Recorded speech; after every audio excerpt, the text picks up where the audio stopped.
हाँ मित्रों, last time सम number 44 સુધી આપણે કેલ્ક્યુલેશન કર્યું હતું. આજે સમ નંબર 45 થી શરૂ કરીએ છીએ.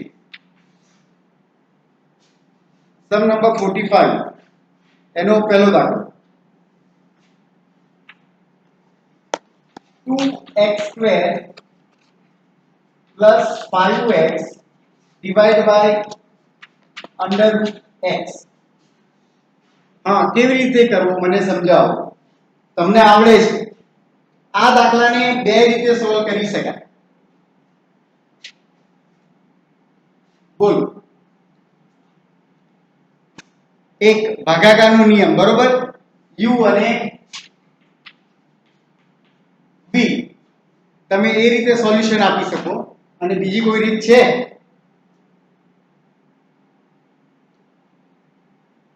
અંશમાંથી x કોમન કાઢી લઈએ અને પછી x અને અંડર રૂટ x નું ડિવિઝન કરીએ, અથવા 2x² ભાગ્યા under route x plus 5x ભાગ્યા અંડર રૂટ x આમ લખાશે. બંને પદના છેદમાં અંડર રૂટ x લખ્યું. હવે છેદમાં જે અંડર રૂટ x છે એને અંશમાં લઈ જઈએ. એ પહેલા અંડર રૂટ x એટલે x ની 1/2 ઘાત લખાય. આ દરેકને ખબર છે. હવે આ જે 1/2 ઘાત વાળું પદ છે એને અંશમાં લઈ જઈએ તો ઘાતનું ચિહ્ન બદલાય. એટલે લખાશે શું? 2x² x⁻⁻² plus 5x x⁻⁻². તમે ઈચ્છો તો ડાયરેક્ટ 2 - 1/2 લખી શકો છો, પણ બધાને એ રીતે ખબર પડે પણ ખરી અને ન પણ ખબર પડે એટલે મેં આ રીતે લખ્યું છે. હવે સમાન આધાર હોય તો ઘાતોનો સરવાળો એટલે 2 x⁻² પ્લસ 5x. આ x એકલો લખ્યો છે પણ x એટલે ઉપર 0 ઘાત નથી, એનો અર્થ થાય એક ઘાત છે માઈનસ 1/2. એટલે આનો સાદું રૂપ 2 માંથી અડધા જાય એટલે દોઢ એટલે કેટલા લખશો? 3/2 વત્તા 5 x 1 માઈનસ અડધો એટલે કેટલી કિંમત રહે? અડધો એટલે 1/2. હવે dy/dx શોધો તો શું થશે? 2 3/2 x⁻³ ઓછા 1 વત્તા 5 1/2 x⁻² ઓછા 1. 2 ગયા એટલે 3. x ની દોઢ ઘાતમાંથી 1 ઘાત જાય એટલે 1/2 વત્તા 5/2. x ની અડધી ઘાત હતી એમાંથી -1 જાય એટલે -1/2. આ તમારો જવાબ બને. હજી પણ જો સાદું રૂપ આપવું હોય તો 3x⁻² પ્લસ 5 2x⁻². જેમ અહીંયા આગળ તમે છેદમાંથી અંશમાં લઈ ગયા અને ઘાતનું ચિહ્ન બદલાયું એમ અંશમાંથી છેદમાં લઈ જાઓ એટલે ઘાતનું ચિહ્ન બદલાઈ જશે.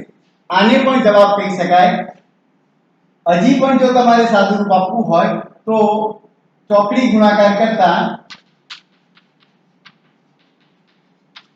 3 × 2 6 x ની 1/2 x ની 1/2 વત્તા 5 ભાગ્યા 2 x ની 1/2. તમે ઈચ્છો તો આને પણ જવાબ કહી શકો. સમાન આધાર હોય તો ઘાતોનો સરવાળો થાય. એ અનુસાર 6 x ની 1/2 વત્તા x ની 1/2 એટલે શું થશે? x ની 1 ઘાત વત્તા 5 ભાગ્યા 2 વર્ગમૂળમાં x. આ જવાબ પણ લખી શકાય. આમાંથી કોઈ પણ જવાબ તમે લખી શકો છો. હવે નેક્સ્ટ સમ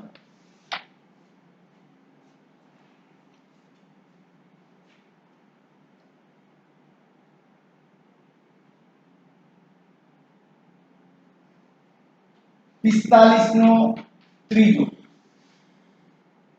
x ની a ઘાત વત્તા a raised to x વત્તા a raised to a વત્તા log x ની 3 ઘાત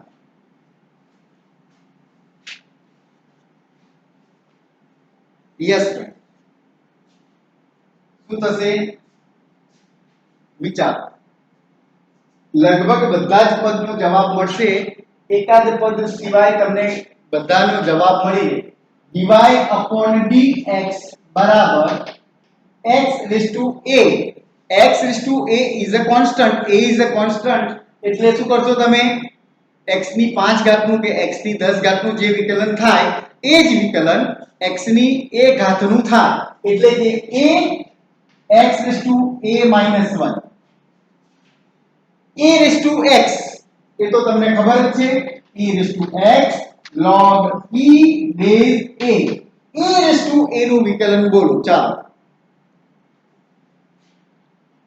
એ અચળ પદ છે ઉપર અને નીચે બંને એટલે 2 ની 2 ઘાત 2 ની 2 ઘાત એટલે 4 4 નું જે વિકલન થાય એ વિકલન a raised to a નું થાય 5 ની 2 ઘાત નું જે વિકલન થાય એ જ વિકલન a raised to a નું થાય એટલે બંને કોન્સ્ટન્ટ હોવાથી a raised to a નું વિકલન 0 થાય હવે log x ક્યુબ નું વિકલન log x ક્યુબ નું વિકલન શું થશે તો log x નું વિકલન નિયમ અનુસાર શું થાય 1 upon x and log x cube નું થાય 1 upon x ક્યુબ પણ પેલો x હોય છે એટલે x નું વિકલન અહીંયા 1 લખાય અહીંયા છેદમાં આવે x ક્યુબ છે એટલે x ક્યુબ નું વિકલન થશે 3x² એટલે જવાબ થશે a x raised to a minus 1 a raised to x log e base a વત્તા સ્ક્વેર અને ક્યુબ ઉડી જાય એટલે 3 upon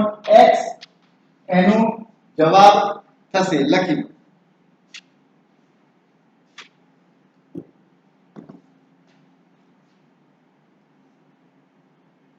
રિઝલ્ટ બહુ સરસ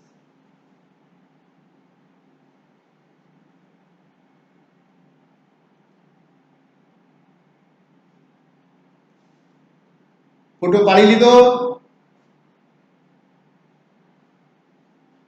next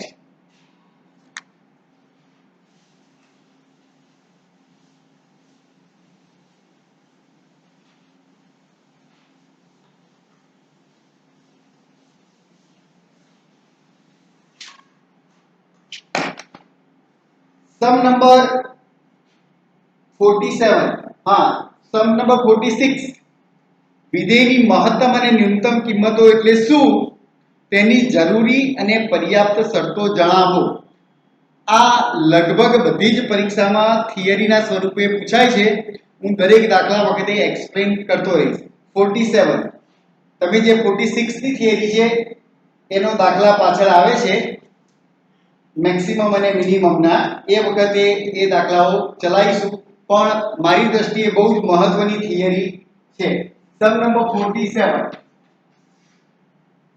y is equal to 3x raised to 4 plus 10 x ની 3 ઘાત minus 5x વત્તા 2 whole to d square y upon dx square શોધો કદાચ આ પહેલો દાખલો છે આવો ઇન્ડિવિડ્યુઅલ દાખલો એક પણ વખત પરીક્ષામાં પૂછાયો નથી અને પૂછાવાનો પણ નથી પણ જેમ સમ નંબર 46 માં તમને કન્ડિશન પૂછી એ કન્ડિશન અને એના સમના કેલ્ક્યુલેશનમાં આ ઉપયોગી છે સેકન્ડ ડેરિવેટિવ દ્વિતીય વિકલન માટે અહીંયા એને રિવિઝન માટે આ દાખલો મૂક્યો છે તો d square y upon dx square એટલે દ્વિતીય વિકલન અંગ્રેજીમાં એને સેકન્ડ ડેરિવેટિવ કહે છે એટલે dy upon dx શોધીએ પહેલા 4 3 12x ની 3 ઘાત પ્લસ 10 ગુણ્યા 3 30 x સ્ક્વેર માઈનસ 5 અત્યાર સુધી તમે આટલું શીખ્યા ફરીથી વિકલનનું વિકલન કરો એને દ્વિતીય વિકલન કહેવાય અને એને સ્ક્વેર વડે દર્શાવવામાં આવે છે 12 36 x સ્ક્વેર વત્તા 30 2 60x અને 5 નું વિકલન 0 થશે, કોન્સ્ટન્ટ છે એટલા માટે આ એનો જવાબ થશે. નેક્સ્ટ 48 y બરાબર x² - 2 હોલ સ્ક્વેર હોય તો d² y dx² મેળવો. હા મિત્રો, આ દાખલાને બે રીતે ગણતરી કરી શકાય. આના અવયવ પાડો અને પછી વિકલન કરો, અથવા તમે જાણો છો તે અનુસાર સાંકળનો નિયમ વાપરો. તો dy/dx બરાબર, હું સાંકળનો નિયમ વાપરું છું, આ બે છે એને સહગુણક બનાવો એટલે 2x² - 2, બેમાંથી એક જાય એટલે એક લખો અથવા ન લખો, કોઈ ફરક પડતો નથી. હવે કૌંસમાં જે કિંમત છે એનું વિકલન કરવું પડશે. એટલે x² - 2 એનું વિકલન થશે 2x, એટલે છેલ્લો જવાબ થાય 4x x² - 2. આ તમારો જવાબ થાય. મેં કીધું એમ કે બીજી રીત શું છે, આના અવયવ પાડો અને અવયવ પછી એનું વિકલન કરો, એ હોમવર્ક રહેશે. Next sum number 49.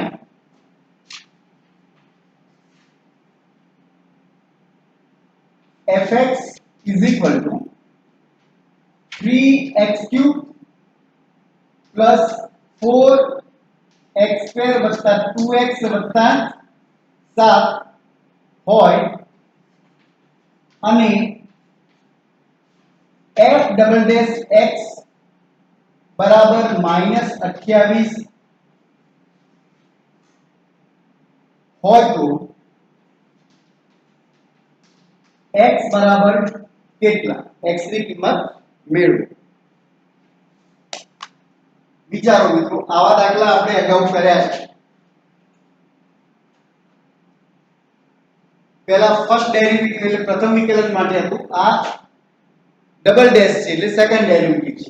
એટલે f'(x) બરાબર 3 * 9x², 8x + 2. આ પ્રથમ વિકલન થયું. બીજું વિકલન શોધીએ. 9 * 18x + 8x નું વિકલન 8. આ જવાબ થયો. હવે જવાબમાં તમને પાછી કન્ડિશન આપી છે કે f"(x) બરાબર -28 હોય તો x ની કિંમત કેટલી? તો f"(x) બરાબર -28 મૂકતા -28 બરાબર 18x વત્તા 8. આ પ્લસ 8 જમણી બાજુથી ડાબી બાજુ આવે એટલે એનું ચિહ્ન બદલાઈ જશે. -28 - 8 બરાબર 18x, એટલે 28 અને 8 -36 બરાબર 18x, -36 ભાગ્યા 18 બરાબર x, 18 દુ 36, એનો જવાબ થશે -2. લખી લો.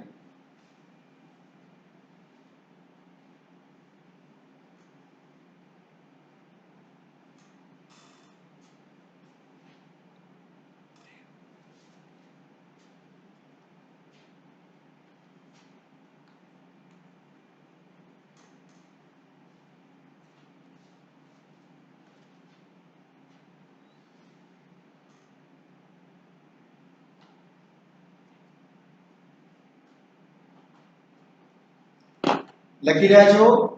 ફોટો પાડી દીધો હશે. નેક્સ્ટ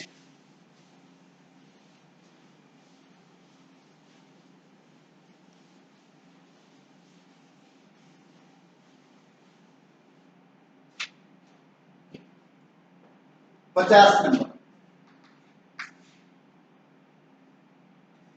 fx बराबर x³ - 24x plus 17 હોય તો x ની કઈ કિંમત માટે?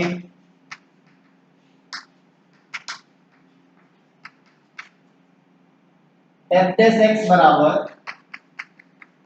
f double dash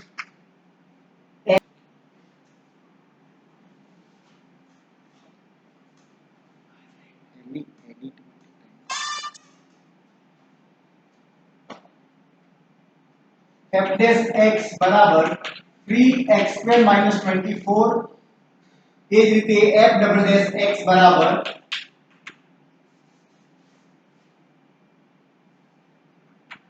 6x f dash x બરાબર f ડબલ ડેશ x કરતા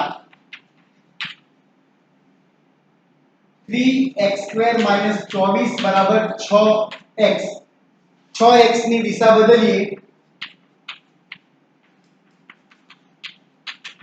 બધામાંથી 3 કોમન કાઢીએ તો x² - 2x 8 કરી 24 બરાબર 0 x² - 2x - 8 બરાબર 0 8 ના એવા ભાગ પાડો કે 2 આવે 4 દુ 8 x² - 4x વત્તા 2x - 8 બરાબર 0 x કોમન કાઢીએ x - 4 પ્લસ 2 કોમન કાઢીએ x - 4 0 હવે લખાશે x - 4 બંનેમાં કોમન છે માટે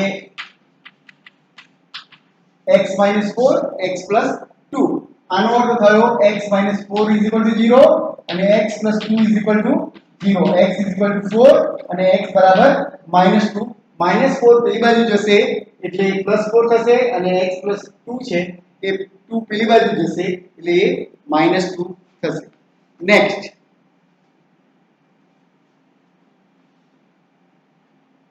एकावन नंबर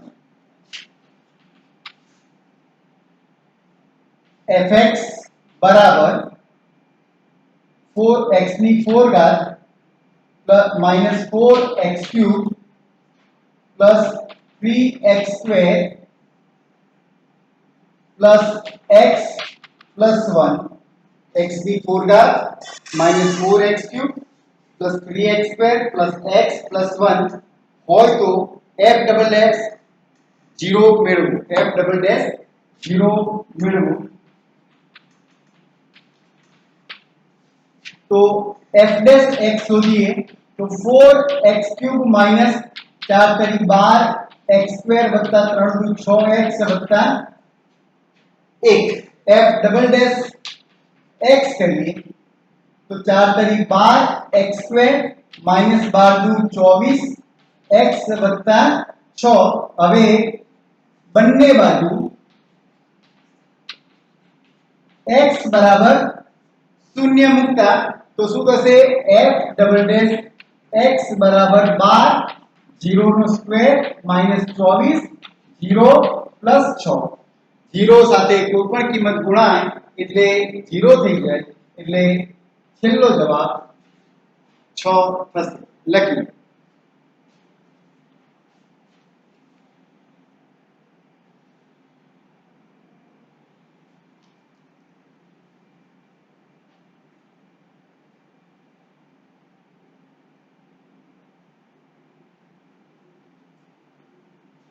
Sum number 52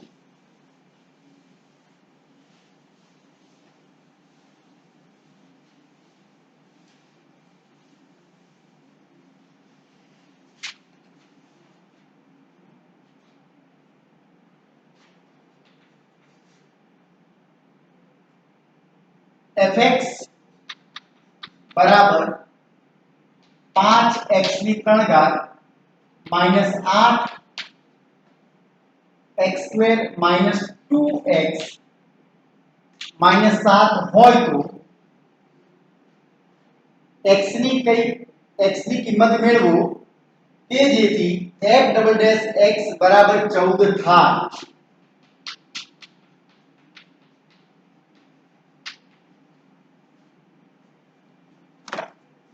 તો f ડેશ x શોધીએ 15x² minus 16x minus 2 5 તરી 15 x વર્ગ 8 દુ 16 x અને x નું વિકલન 1 1 ગુણ્યા -2 એટલે -2 f ડબલ ડેશ x 15 દુ 30 x minus 16 હવે f ડબલ ડેશ x બરાબર 14 મૂકતા તો શું થશે? માઈનસ થયું છે કે પ્લસ પ્લસ થયું? 14 બરાબર 30 x માઈનસ 16 માઈનસ 16 જમણી બાજુથી ડાબી બાજુ આવશે તો શું થશે? પ્લસ થશે એટલે 14 + 16 એટલે 30 બરાબર 30x 30 ભાગ્યા 30 બરાબર x બરાબર 1 થશે. નેક્સ્ટ 53